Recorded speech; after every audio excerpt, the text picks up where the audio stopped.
If you're lucky enough to live in the tropical or subtropical areas of Australia, you really can get some fantastic effects in the garden. Raucous, warm colours and that lovely relaxed feeling, almost the Garden of Eden feel. The further south you go, the more difficult it is to achieve the more tropical, warm, happy feeling in a garden. Well, not if you're growing these. These are cannas, and we're in Melbourne, and I think you would agree that this is an extraordinarily tropical feel. There's a whole palette of these sorts of plants that you can use to create very exciting, very happy gardens through most of the middle and even southern areas of Australia. And the lady who's growing all of these is Anne Glancy.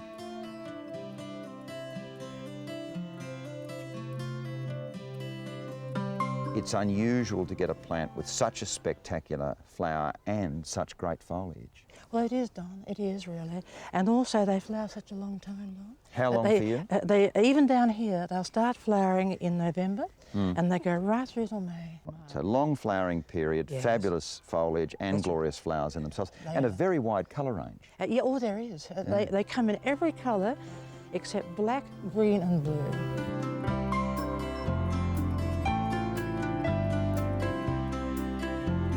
What are the areas in Australia you would recommend them for? Well, I wouldn't recommend them for Tasmania, but they do seem to grow there. But like Sandy Bay and Hobart, you're going to do fairly well, but probably not Launceston. Not really, no, right. not now, really. Mainland? I don't think so. The mainland, all over Australia, really, Don. They'll grow, and they give you spectacular results. I mean, you'll get them in Perth, and we've had them up in Darwin. Of course, they thrive in Darwin, and down Victoria here, people don't realise quite how well they grow. Now, the downside, obviously in winter, they're less than at their best. They aren't at their best for sure then, but the secret is, people ask me, do I cut them all down? Well, yes, you cut the old ones down, but there'll be some about 6 inches or 12 inches high will have started to grow. Leave them there because they'll flower early the next season.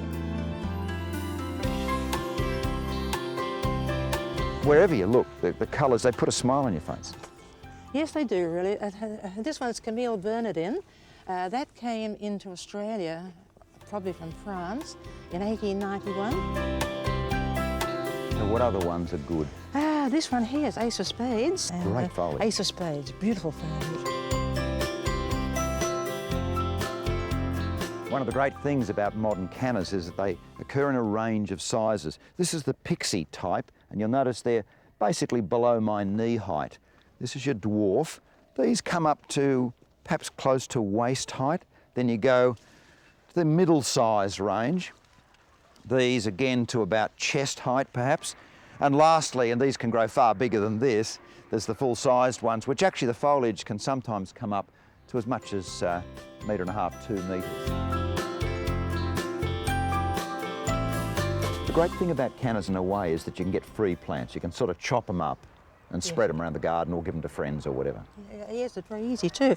And after they've spaded up, just cut them, the individual bulbs with a knife, or rhizomes I should say, and like in this case here, just cut that through there, and you've got 1 plant, 2 plants.